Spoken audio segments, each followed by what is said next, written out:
Welcome to the show. I'm your host, Sean Lang. I've spent the last several years building and operating a digital agency that's grown past 75 people. That's definitely shaped how I start to think about the things that matter when the agency gets complex. Now, just a reminder, we've got a free community with lots of helpful agency resources, templates, AI tools, all that good stuff over at agencyuplift.co/group. And also just a secondary reminder, we are now posting all of the episodes long form to YouTube. You can search us over at YouTube, just Agency Uplift Podcast, and you can watch all of those episodes. Okay, on to the episode. Today, I'm joined by Graham Nolte, founder and creative director of Comedy Theory. Now, Comedy Theory is an advertising agency specializing in commercials with a comedic bend. They craft ads that live rent-free in audiences' minds for a lifetime. Graham, so good to have you on, man. Thank you for having me. This was a long time coming, so I appreciate you sticking with me and getting me in here to talk to you. I think it's going to be a fun conversation. Absolutely. Wouldn't have it any other way. So why don't you tell us a bit about Comedy Theory? Yep. Comedy Theory specializes in comedy, and we try to root that in relatable human truths. And I know a lot of people say with comedy, it can be hard because, you might rub people the wrong way. And I think if you're always leading with empathy and understanding of a situation, you can have a lot of fun with a lot of people. And so we try to we work with teams to talk to the audiences to, sell products basically. But there's a lot of nuance and there's a lot of work that goes into doing that successfully. And so that's what I like to wake up and work on every day. Very cool. So commercials, are these television commercials? Are they YouTube commercials? What are they? Yeah, it's the gamut. And I think we spoke offline a few months back about, like productizing essentially. And so CTV ads that can be distributed on streaming platforms. It can be television commercials, national broadcast.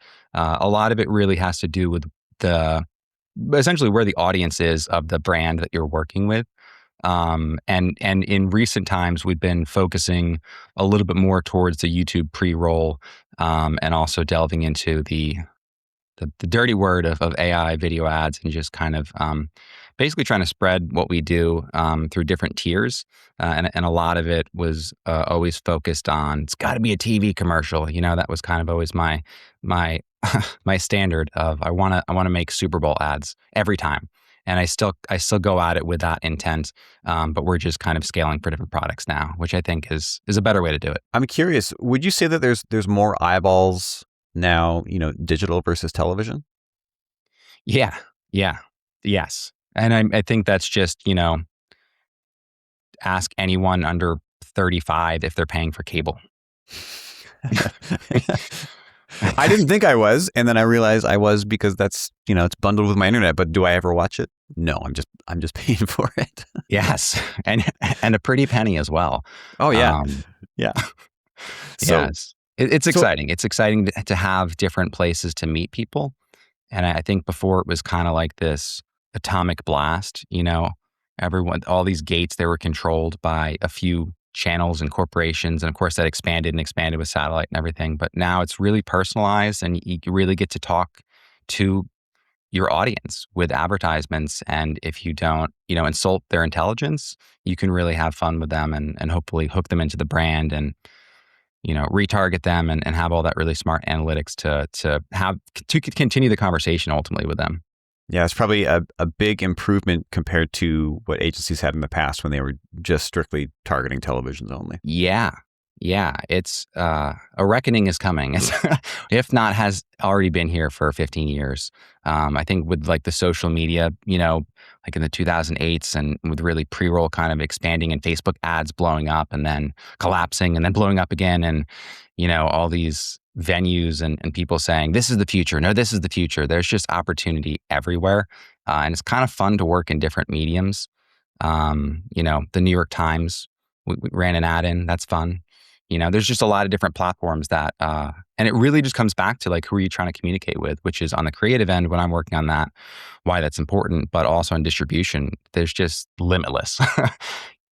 Yeah, And I bet. I know, I'm sure with your agency, you guys, I know you do work in a specified field, but I'm sure you get asked to get pulled in tons of directions. Yeah, there's definitely a lot of directions one can go in, and I think that is one of the unique tricky element specifically to running a digital agency is there are so many directions you can be pulled in, and exercising the discipline to not spread yourself thin between 20 different directions. That's a whole other thing to get good at in itself, and of course we can dive into that. But first, I'm really curious, what's the origin story of Comedy Theory? Because we haven't had anyone on the podcast remotely similar to what you offer, and so I'm kind of curious how it started and how you got here.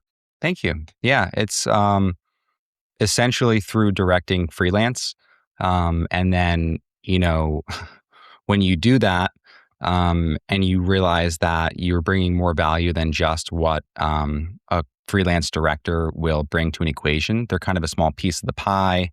It's a really interesting world, but it's also a small piece of that. And when you direct something for another production company, that's ultimately for another agency, that's ultimately for another client. I mean, you barely get to. This is how really, this is how a lot of money makes bad commercials. Ultimately, not necessarily, but it makes it really complicated and convoluted to execute a vision.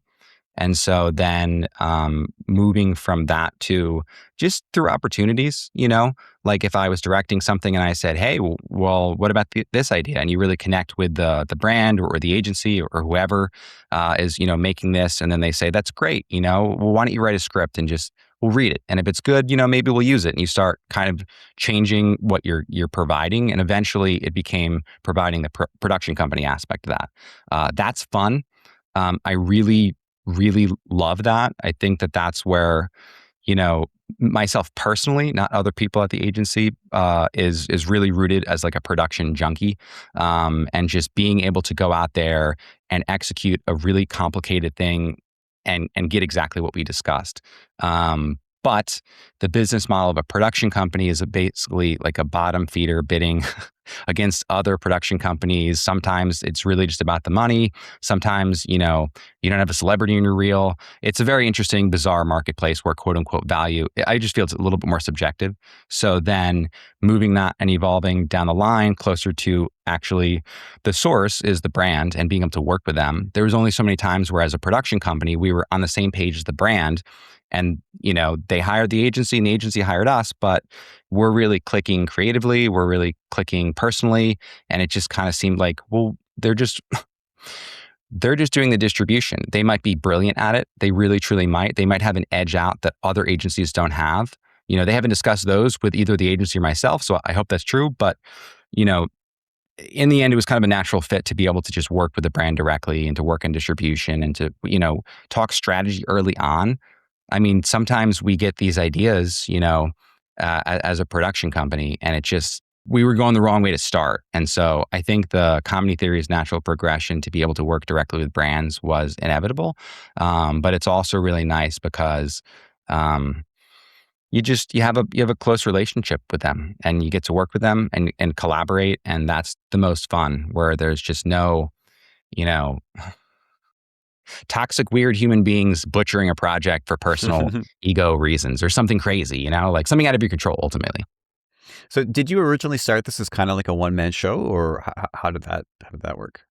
Yeah. And I mean, I'm in Philadelphia, and I was in New York for a little bit. And so it's really just teams of people that I've worked with and I get to hire.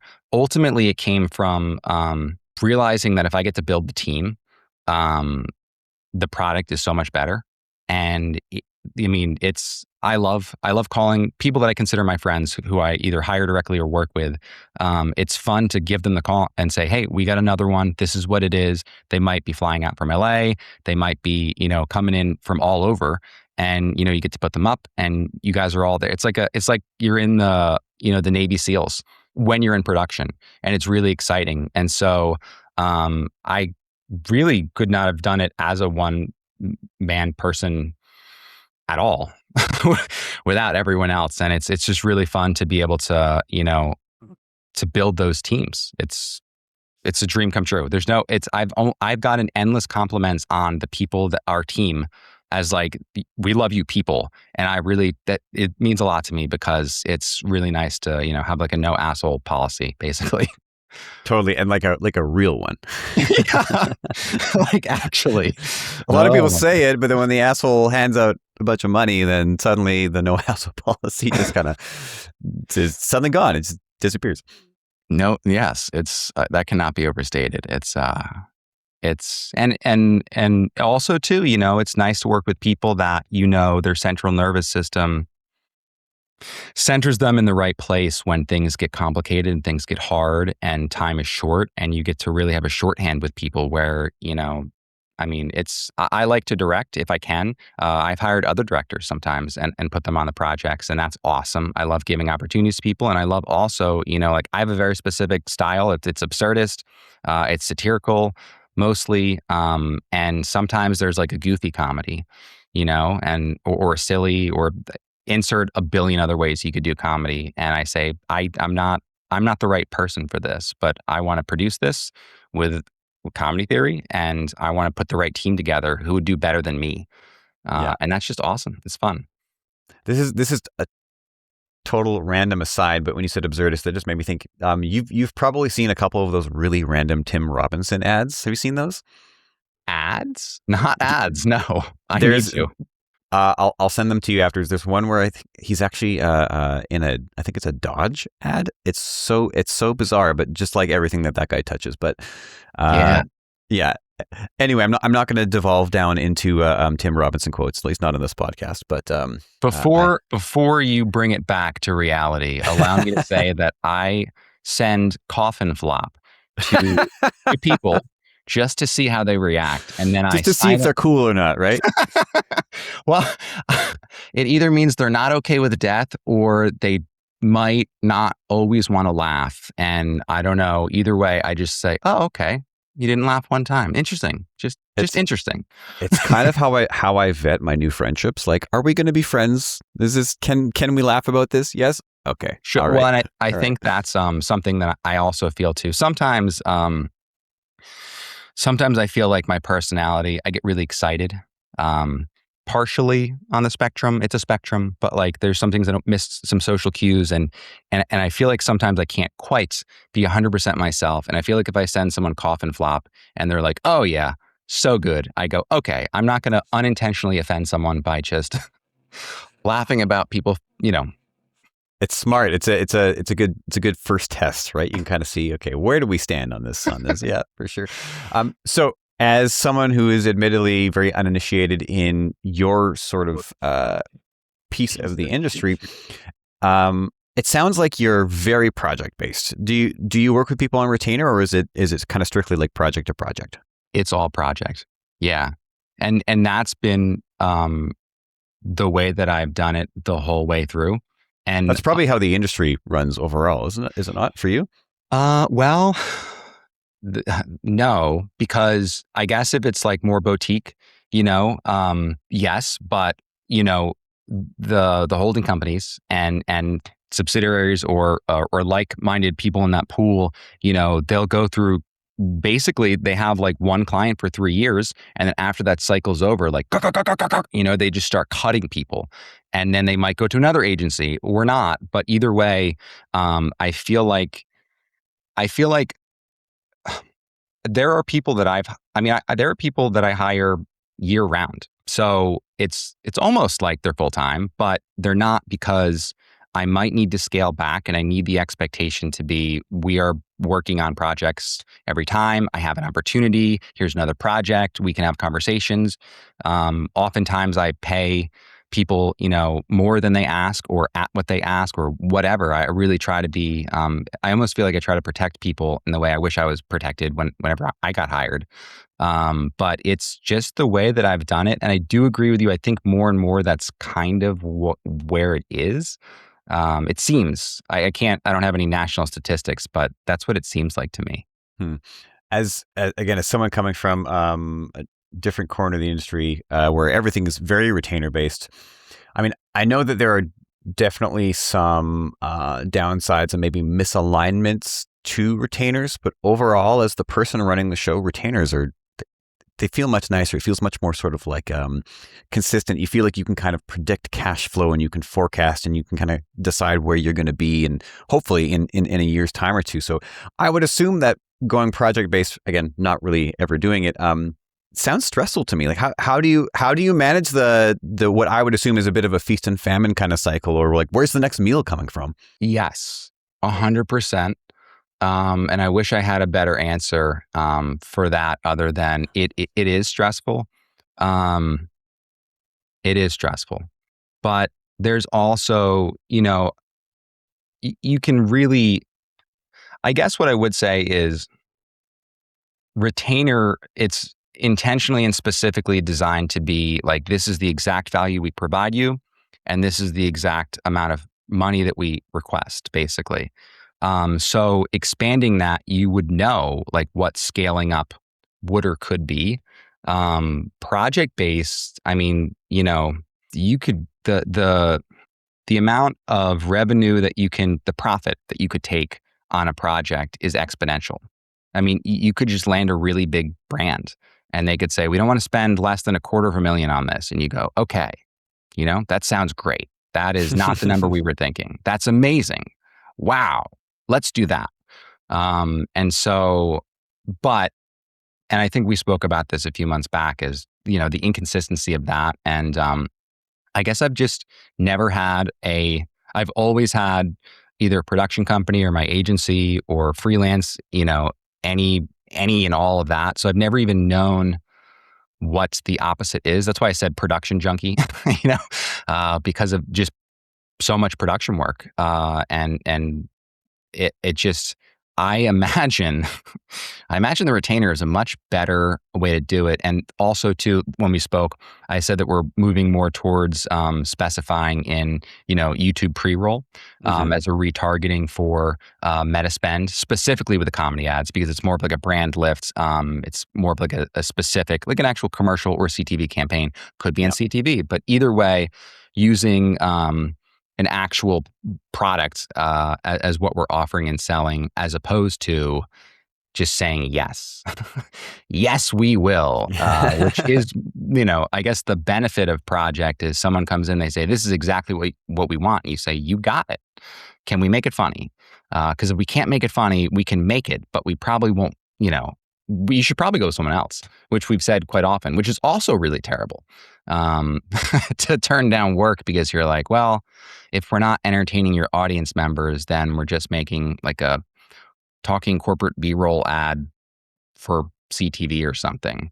So usually I would say I lose people in those parts of the call when I say things like that, which is also, I'm not selling the project base. I think I have a 1.5-year-old and a 3.5-year-old. So now at my current age, almost 40, I feel like I'm realizing there's definitely another way to do that. And also it must be really nice to say, this is all we offer.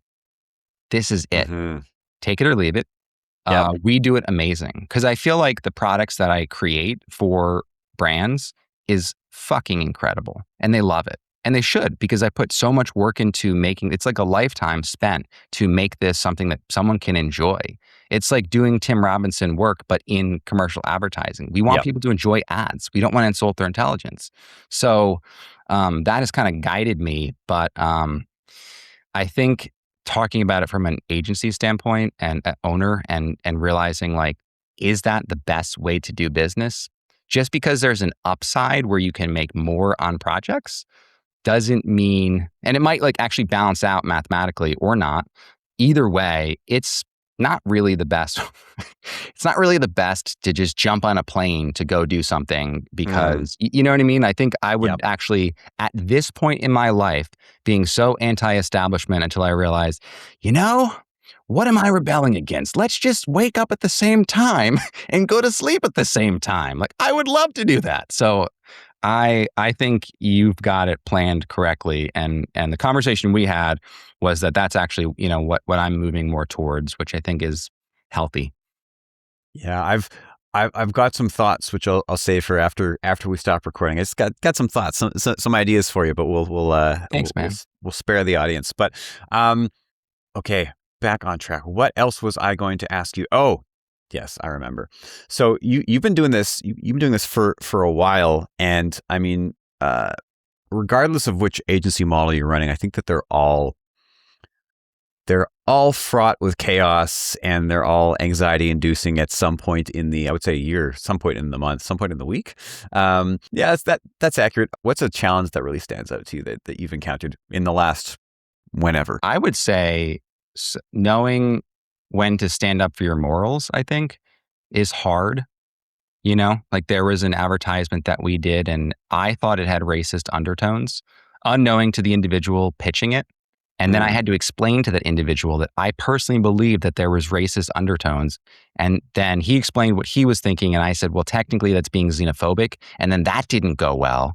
And so, and I've done the same thing in a lot of different respects and kind of like, I guess, questioning when to, again, kind of coming off in a certain way that doesn't, people like to feel good about themselves and they don't want people to say things like you're coming off as racist with your idea. And so I'd like to think that I've made all the right choices standing up for morals, but it is hard, sometimes when you're met with certain conversations, like, can we cast this person sexier? And then I asked, well, what does that mean to you? Yeah, that's a loaded one. Wow. Right. It's right. But then also you're talking to the client and the client is right because they're paying for it, but they're actually technically not right. They're, so I think that there's that's a challenge for me, I think, because I feel like I do a pretty good job of standing up for my morals and expressing how I feel. But, ultimately it's either like turn away from all of it and refer someone else or take yourself off the job if that's how you really feel, or just do it. And it's kind of like, would you sell cigarettes to kids kind of thing if it pays for your kids? So it's really, that's for me, like what you're advertising is kind of a little bit of a, or how you're doing it, I guess, is how I'm mostly being exposed to it when some of the things come through and you just think, yeah, I mean, aware? you really have to be happy with the decisions you make when you go to bed at night. I guess that's. I mean, either that or you can kind of repress it and die 20 years earlier. Yeah, like that, just squeeze it down. But I honestly, I think that it's really important. I think it's really important to honor your own values, right? I mean, I think that if you don't honor your values, you kind of chip away at them piece by piece until at the end of the day, like what is left? Do you have any values? We've all met people who seem to have no clear set of values, and I don't know. I've never left those meetings being like, man, I want to be more like that guy. Like yeah, no, it's and what this is the hard part about it is, like it's almost kind of like having a political argument with someone. You're like, well, is it worth attempting to change their mind, or am I going to recognize there's only so much I can do? And I try to gently educate them my perspective of how they're coming off in a way that isn't accusatory, but just says, I'm hearing this. And I want you to understand that, because if you understand that you're coming off sexist and you still think this is a good idea, I want to hear why. I want to talk about that with you. Like, let's really, talk about this. And hopefully that is constructive. And sometimes they're just not going to budge. Sometimes that's just where they are, or they're so walled up themselves they can't accept. It's like the, what is it that they live with the put the sunglasses on, and I'm like, you're being racist. Like people don't like that. They're not going to, so yeah, it can be a really strange yet wonderful opportunity to be able to talk to people about these things behind closed doors before it goes public. Yeah. Behind your brand. So it's kind of an honored position, honestly, in a lot of ways. Your approach kind of reminds me of, the classic book, 7 Habits of Highly Effective People or whatever. One of the habits is seek first to understand, right? And I think that's, if everyone could go into conversations like this with that mentality first, I mean, you're not always going to get anywhere, but you're going to get a lot further with that mentality than just like, you're wrong. Like, I want to understand where this is coming from. Maybe I'm seeing it the wrong way, or maybe you haven't fully considered the ramifications of what you're proposing, right? Right. Right. Explain to me why this is funny because it's xenophobic. Just, I want to hear that. I legitimately want to understand. Yes. Like, what? Say the words. Just please. I Like, want to where watch is you your head? squirm. Yeah. No, legitimately, tell me. I want to hear, because if there's something I'm missing, like, I could learn something. I really could. Yeah, it's true. It's true. Maybe I'm taking things too seriously, or maybe I'm viewing this through like my framework, and my framework is actually a little flawed. I don't know. Which is still accurate, of course. Yeah, for sure. One other question I wanted to ask you, again, because your corner of the industry is so foreign to me, is where does most of your leads or your opportunities come from? Yeah, I think we also spoke about this. It feels more random, unfortunately. We will get people on our website, some from LinkedIn. I mean, we run ads as well, but usually it's the really nice opportunities that we're really excited about. I feel like come in and you ask them, like, how did you even find us? Please tell us. We want to Yeah. triple down on that. And they're like, I don't know, the internet. And you just think, God damn it, that doesn't help at all. This Okay. website, it's called Google. I don't know if you've ever heard of it, or Yes. Oh, dude, now I know. Well, and that's the thing, though. We have all this tracking set up and, all these webs of information. And even still, it's like, maybe because of privacy laws, somewhat seemingly impossible to like truly track down. And you don't want to like belabor the point when someone is like, oh, I don't remember. There's only so many times you can be like, just tell me though. do you think you could just Please. Yeah. Please. And usually, honestly, a lot of times it comes down to, this is actually the answer. Someone will say, oh, my assistant found you, or like my virtual assistant, or my, someone that works underneath me. And you just think, God damn it, that also doesn't help. Actually, it does. That means the internet is the answer. And we can track it when it comes from ads, but when it more often than not is possibly connection based, like we worked with someone in the past, they're LinkedIn with this. It's just, I would have to say LinkedIn's probably a good channel of bringing us to other people. Maybe LLMs. We haven't, have you guys done like a big deep dive on like setting up everything for LLMs to find you guys? Not really. I mean, my understanding as far as it goes is the principles of SEO kind of still apply to how LLMs are picking stuff up. So if you're SEO minded, you are probably going to slowly start to show up in LLMs, and maybe there's some extra AI fairy dust that you should sprinkle in there as well. But I've always been of the mindset how I approach everything, that generally usually what worked before, the foundations, those evergreen principles, they still apply today, no matter what platform we're trying to show up on. I mean, and I'm probably partially right and partially wrong, but that's how I kind of see things. Yeah. I mean, it period. It has to. It's not like just disappearing overnight because loops of programmatic code is doing cool things. No, it's just getting more and more integrated and embedded into the things that we already have. Right. One final question for you is, with you've been doing this for quite a while. With what you know now, what would you tell yourself when you were just starting out? I wouldn't listen, first of all. I'd hear what I'd say and I'd be like, all right, now I know that that's the thing I got to jump over. I don't know. I have a better idea. I feel like, I don't know if this is, I'm just going to, freeform talk because I feel like it's an unconstructed answer, but I tend to overbuild systems and I tend to be a perfectionist on products. I guess I would be telling present me this, but if I don't have to be, if I don't have to make every single ad a Super Bowl worthy ad, that would probably open up the doors to scale, I would say, like more versus bigger opportunities, maybe doing a lot more social media, fading that or walking that back into, what would I tell a younger self? It sounds cool to just jump on a plane, to go do a really fun commercial shoot somewhere. It does. But when it's like a burden and you had, like maybe someone's birthday plans or, weddings to go to and you can't plan, it's hard to like plan a life when it feels so out of control. And that is something that as I'm like working towards in the future, I would value a lot more. I guess I thought the cool part of it was the chaos, because I feel like I can thrive in chaos and I can do really well and I can keep a calm head and do a great job. And so I thought that that was where I wanted to be. And I still love it. I still think there's a little bit of adrenaline that goes into that where it's just a lot of fun for me. But I don't think it's something that has to, it doesn't have to be every moment. It's just a lot of intensity, I think, Yeah. to live a life like that. And that's how I roll. But at the same time, I don't think that I would tell myself that it's as cool as it might sound. And actually having a desk job and being able to like spend the weekend with your family is actually even cooler.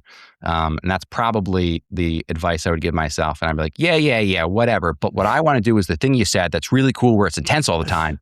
Yeah. And It's good that luck. it's that whole thing about, getting closer to 40, right? Your priorities change, the way you see the world changes, your views change, you settle down a little bit. You start to value, you know, calmness and stability and family versus all the cool young guy things, And you know what? It's actually really nice to be able to recognize when, like, we turn down an opportunity. And I think, oh, but just one more and we could get in with them and we could do this. And, you just have that, like, that intensity. And then you think, let's just say no to this.